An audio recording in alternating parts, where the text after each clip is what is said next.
Oh, okay. I'll do another half hour. Then the big show at 11:30. Richard Lee was like, "Hey, big show next." I was like, "Great, I'm out of here." No, they didn't let me. They didn't let me. And we got a great guest for this very first segment. We're going to talk a workplace issue. And this comes from the magazine Incorporated. And it's an interesting article about dress code at your place of work. Goldman Sachs, of all places, has unbuttoned its dress code to help attract and retain tech talent. So what we're seeing across the nation is a number of companies, in order to retain and attract talent, basically revising their dress code and allowing people more and more often to just simply dress casually every day of the week, not just casual Friday. Is this good for the workplace? Bad for the workplace? Does it, in fact, have any kind of effect on productivity? Let's talk to workplace culture expert Bobby Albert about that. He's on the WHO Newsmakers line. Bobby, thanks for joining me again in WHO in Des Moines. Good morning to you. Well, good morning, and thank you for inviting me, and I really enjoy being on your show.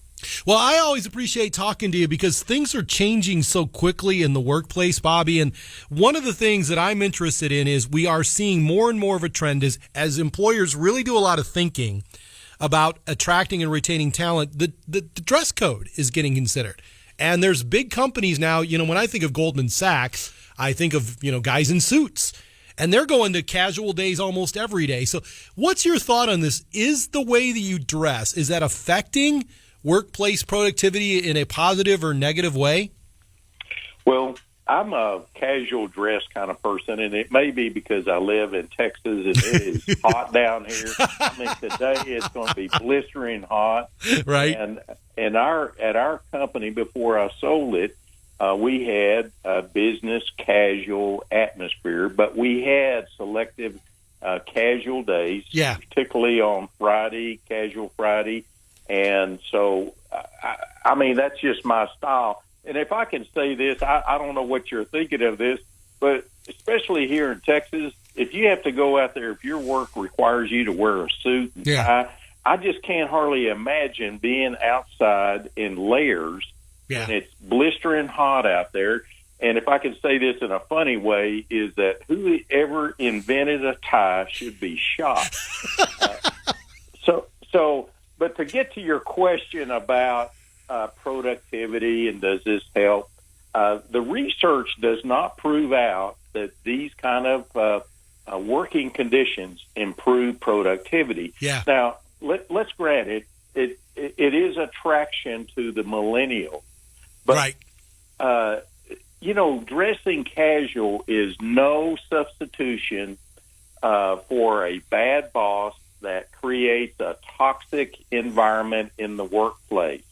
What millennials really, really want, and if they don't get it, they let their feet more than the other, like baby boomers to let their feet do the walking. But what millennials are really looking for, and all the other employees are looking for the same thing, and that is based on, like, Gallup surveyed over 1 million employees and over 85,000 companies, and this is what they found that employees are looking for far greater than casual dress, and that is, do you care for me? Do I belong on this team? In other words, do I fit in? Can I contribute toward the goals of the company? Does this company stand for something? And do you create an environment that I can learn so I can do the best job that I can do? So that is really the guts of what employees are really looking for. Do they enjoy perhaps casual dress? Yes. But it's not the most important thing. Well, and let me combine your concepts here, Bobby. That's a really interesting take on it, because you said, whoever invented the tie should be shot. And then you said millennials want you to care about them. So could it be that, like, if you think that your employees are chafing under a more strict dress code, that this is a way that the employer is saying, yeah, I care about you. You can come in and you can dress a little bit more casually. Is there a combining of those concepts then?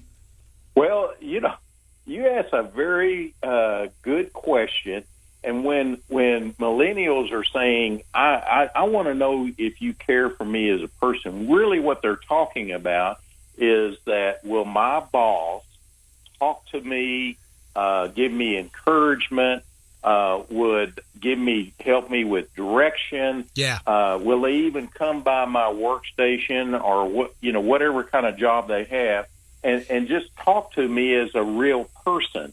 So that's what it's meant by, do you care for me? You know what's funny, Bobby? Here's what I'm thinking. I'm thinking that there are a lot of bosses that are listening to this show today, and they're going, Bobby, I'm not into that touchy-feely stuff. I can't do that kind of stuff. It's really not an option anymore, right? You got to learn it, I think. Well, most managers are results oriented, and just like you said, it's all this touchy-feely stuff. It's not part of me because I got a job to do. I need results. Right. But these bosses that are listening, what I have seen and observed is that what I call the effectiveness quotient, and what that means is if a boss can just add we know they're going to drive for results. We're not wanting to take away from that. Right. But if they would just add the other component, and that is develop and enhance relationships with their employees, they'll see exponential results in the workplace. If I can maybe share one other point here with Gallup, that when you dig deeper into the research, is they found when people work for bad bosses, and they will call bad bosses, people that, that don't take those ideas that came out of Gallup survey very seriously. Yeah. But when people work for bad bosses, there's a 50% less in productivity, and there's 44% less in profits for the organization. I'll be darned. I think, Bobby, what's so interesting to me, now let me reveal what I think about all of this. I do have this cliched picture in my mind that if you're not in khakis and a nice dress shirt, that you're not feeling as productive during the day. That there's something about being in jeans and a shirt and a casual shirt that sort of lends itself to an atmosphere of just a casual approach to everything. I'm not going to be as productive. But you're telling me that honestly they've looked into it, and it really doesn't have that kind of effect on productivity, how I'm dressing when I'm in the workplace. Well, I think you really have proved the point that dressing casual is probably a plus, particularly the millennials. It's attractive, to get them to come to work at a place that has that dress code. But coming back, there's more important things other than that. Yeah. But let me just share this, because you brought up a very interesting point. I do a lot of bicycling. Mm-hmm. And I've ridden almost 100,000 miles, and I always kid, but it's kind of got some meaning, even though I don't know if there's any research on it, but you feel as good as you look. Okay. So if I'm dressed in my bicycling jersey that's tight, that the wind there cuts down friction, and is my bike clean? Mechanically, is it working? Mm-hmm. Do I have the right shoes, the shorts that keep me comfortable? Because it's, I've got a hard seat. It's kind of just like a runner. You feel as good as you look if you're wearing the right running shorts and shirt and the right shoes that are popular. You just feel stronger. But I'm with you about this. It's a feeling, but the research doesn't prove out. Yeah. I was just going on gut instinct and talking to you about it. So, Bobby, going back to what you were saying, we were laughing about the touchy-feeliness of that bosses now have to apply to their management of their employees. Is it possible for an old dog to learn new tricks? If you've been a hard-edged boss for quite a while, and you're being told to change your management style to adjust to the generations that are coming to work for you, is that possible? Boy, you ask another good question. And the answer is Yes, Okay. because just like driving for results is a skill, as well as enhancing relationships with your employees is also a skill that can be learned. That I appreciate that, Bobby. It's always great to talk to you. Workplace culture expert Bobby Albert. Thanks very much for joining me today. It's hot here in Iowa as well, so you keep cool in Texas. We'll keep cool here. Yeah, thank you.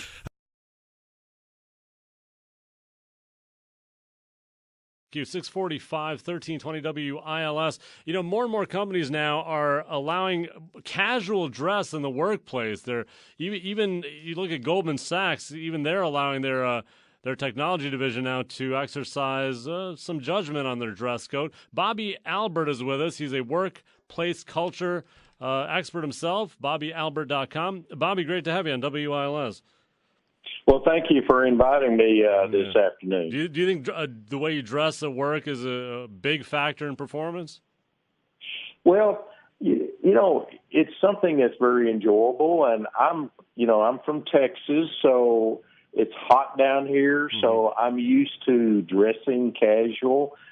In our place of business. Before I sold it, we had business casual, and we had specific days that people could dress down. We had like casual Friday days. So what does that mean in your world, dressing down? What outfit is that? Well, in our case, that meant like jeans, and we had a company T-shirt that we wanted to emphasize a particular button icon that dealt with our culture on that particular day. Okay. So it sounds like you're pretty open-minded to this idea of allowing people to kind of dress how they like. Of course. You know, if I could share this, is that, you know, millennials are very interested in casual dress at work. But I can assure you that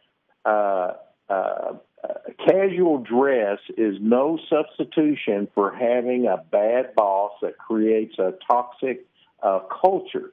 And what millennials are looking for are truly what everyone else in the company is looking for. And Gallup has surveyed over 1 million employees at over 85,000 businesses. And what they found is that what people are wanting that is greater than, you know, casual dress to be productive in their work, to really care, engage in their work, is do you care for me as a person?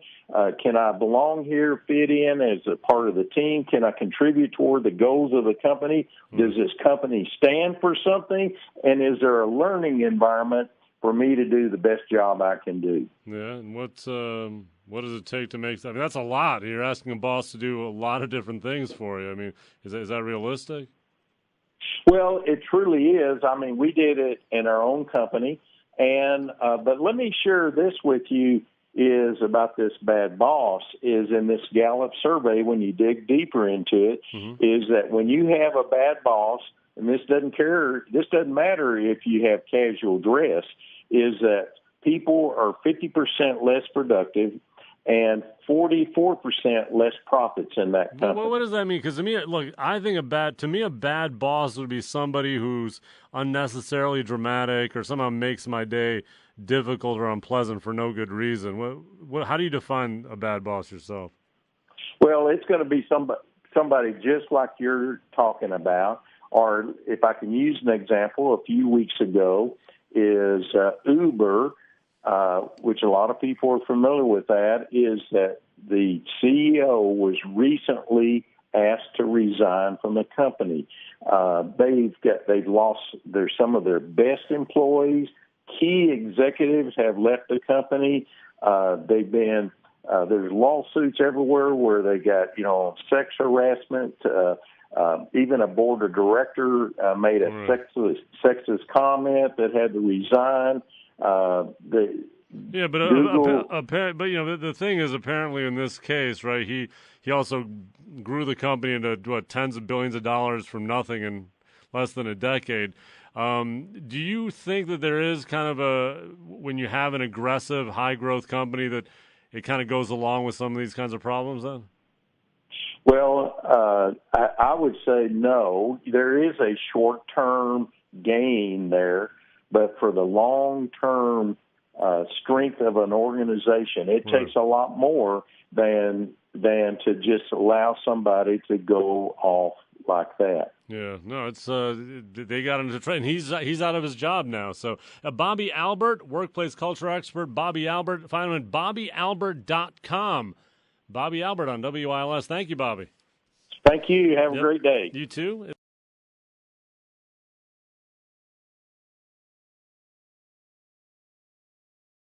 Here's the thing. We have to take our clothes off. Sexy. We have to party all night. We have to take our clothes off to have a good time. It's 8:24. I just never know what John Roten's going to pull out.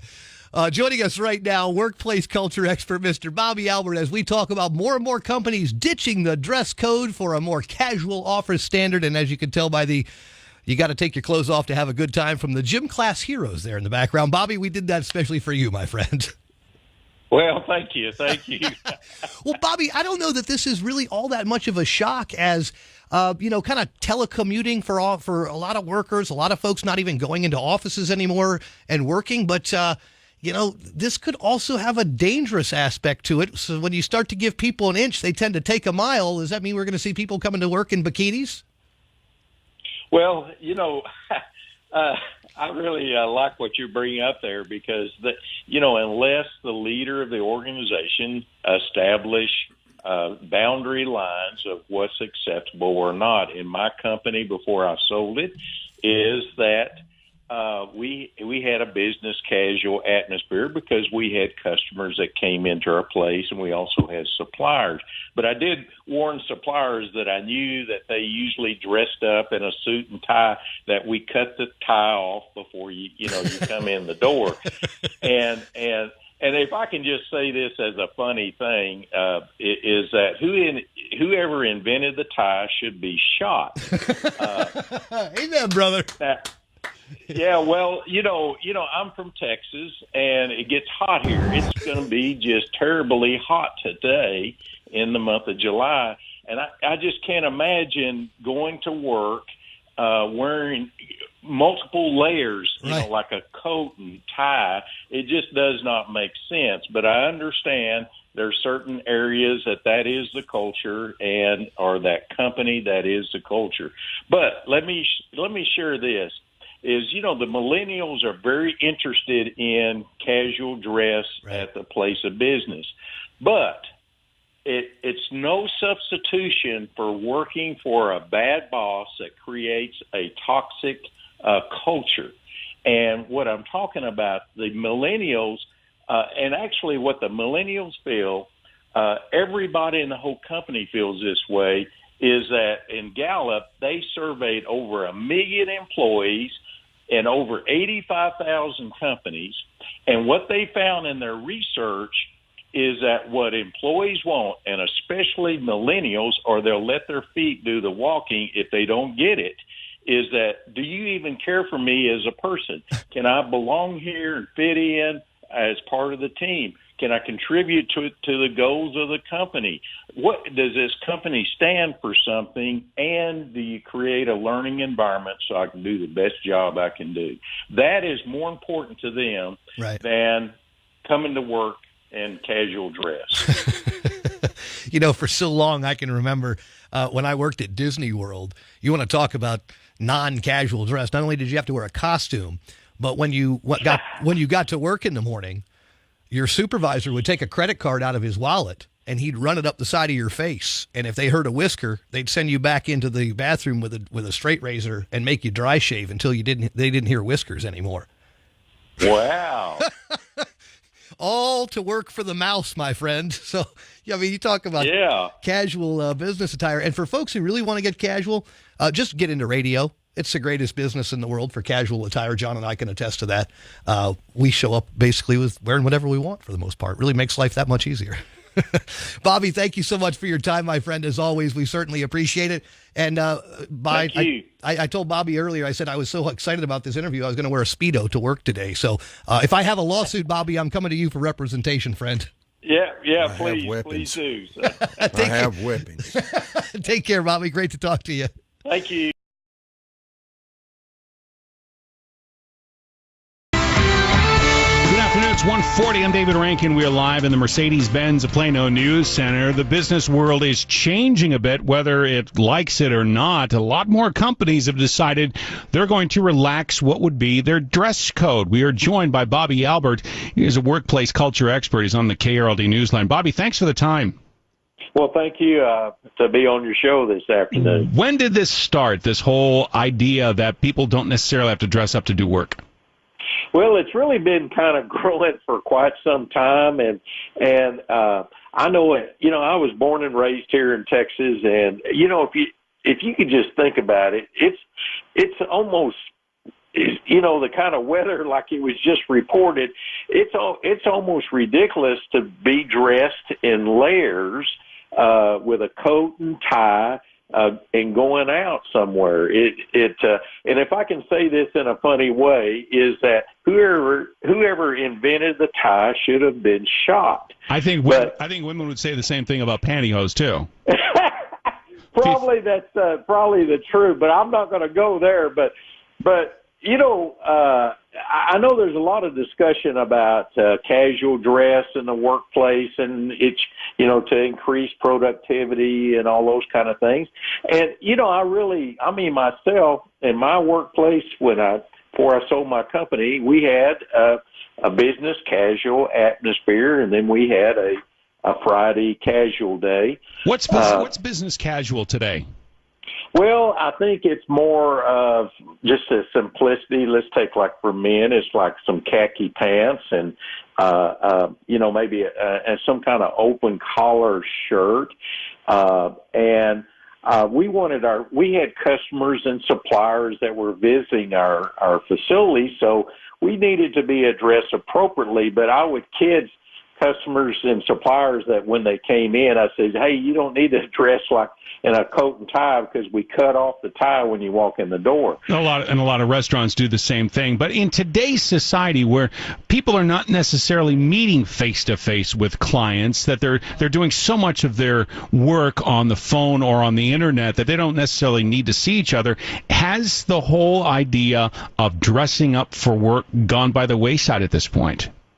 I really don't think so. But one thing to keep in mind, you know, all this discussion that it would increase productivity, or it's thought to be, and especially there's a lot of discussion about millennials coming into the workforce, and this is something they're very much interested in. But I tell you what, dressing casual, dressing how you want to, if you want flip-flops and, you know, or sandals, or, you know, with shorts or with a T-shirt or whatever it is, does not substitute working for a bad boss.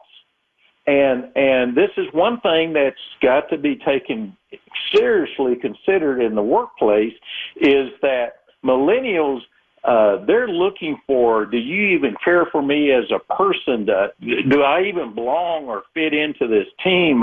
Can I contribute to the goals of this organization? Does this company stand for something? And do you create a learning environment so I can do the best job I can? Bobby, thank you so much for the time.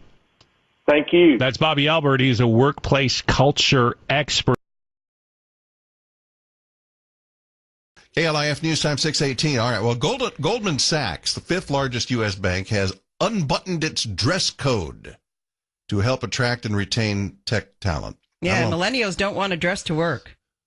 Well, or they don't want to get dressed up to go to work. I'm telling you, the men's business suit is the most stupid modern day attire that could possibly be invented, because you see guys out here in Dallas, Texas, walking around in the summertime sun wearing coats and ties. I know. I don't know how my husband does it. Just idiotic. Joining us now to talk about this is Bobby Albert, a workplace culture expert. Mr. Albert, good morning.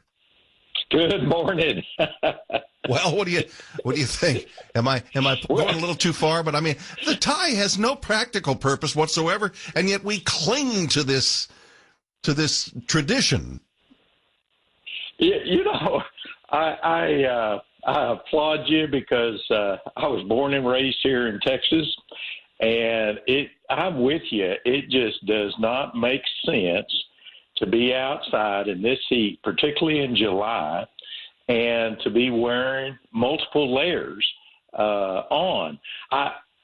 If I can say this in a funny way, is who invented the tie should be shot. Exactly. But when you think Goldman Sachs, you think suit and tie, and for them to be changing their dress code, which may be, we've heard about casual Fridays and things like that, but they're doing this because they can't get people to work for them? Well, millennials, of course, they are very interested in, of course, the casual dress wear and our general people. I mean, just our society is moving more casually. But millennials are looking for something more than just be able to dress down and to dress more casual and that kind of atmosphere. Really what they're looking for and good.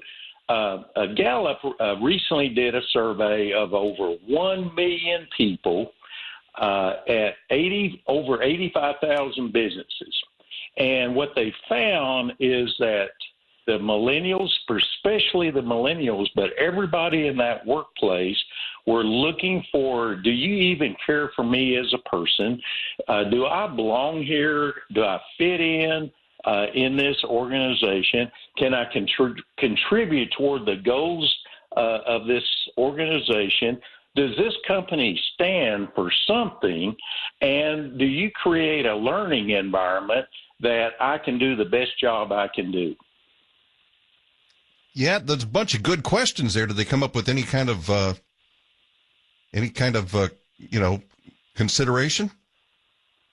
Well, what Gallup has found, it's pretty amazing that only 33% of companies are engaging their employees in this way, which is pretty sad. So in other words, 67% of the companies, when a person gets up in the morning, they go to work and it's like nah, nah, nah, nah, nah, nah, nah, nah, nah, nah, nah, nah, or they're walking the hallways completely talking bad about the management and about the company and things like that.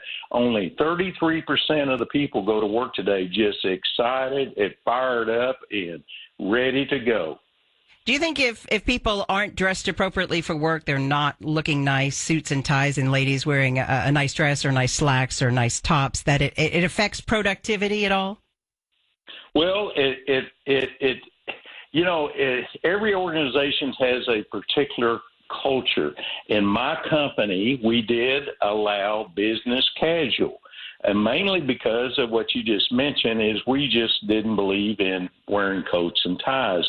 But we also dressed appropriately in a business casual, and we had casual days. Like Fridays was a casual day.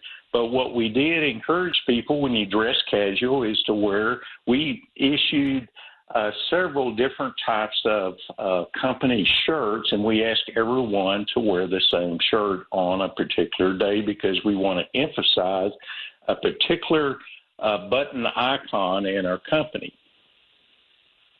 One of the things that I suppose that this slow change in the culture has a lot to do with the tech companies like Google and such, which are making their workplaces, very, very individually inviting, and people just dress however they want as long as they're neat and clean and so forth. But I remember very well when I went into basic training many years ago, we had this sergeant who stood up before us as we first arrived and we'd been issued our uniforms.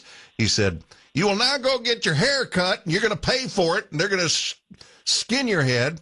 He said, "I don't care who you are. I don't care who your family is. I don't care what color you are. I don't care what you did in the real world before you came here. Today, every single one of you is exactly the same." That's what a uniform is. And isn't that what business dress is? Well, It can be that. And what we did in our organization, and what I find even in many other organizations, they set the boundary lines of what is appropriate dress code within an organization. I'm all in giving people appropriate freedom between those boundary lines, and particularly millennials want to know what are the boundary lines. But everybody else does too in an organization. You don't want to it didn't bother me somebody wearing a T-shirt, but does it have the appropriate words on it that fits the culture and of that organization? Does it tear it down? Does it harm other people in the organization? So dress is not really a key factor. It is important, particularly to millennials. But one thing about the companies like in Silicon Valley, you read about it all the time, is they have culture is the fruit, not the goal. And when your sole purpose in having casual dress is because you want something out of your people rather than what you're going to give to your people, is you've crossed the line from it becomes a goal, because you have, if your sole objective is to have casual dress so I can increase productivity, or I want my people happy because they'll bring profits to the organization, you've crossed the line and made it a goal rather than doing a lot of the right things so it becomes the fruit and brings the results from that. All right, Bobby Albert, a workplace culture expert. You can find more about Bobby at bobbyalpert.com. Albert, yeah.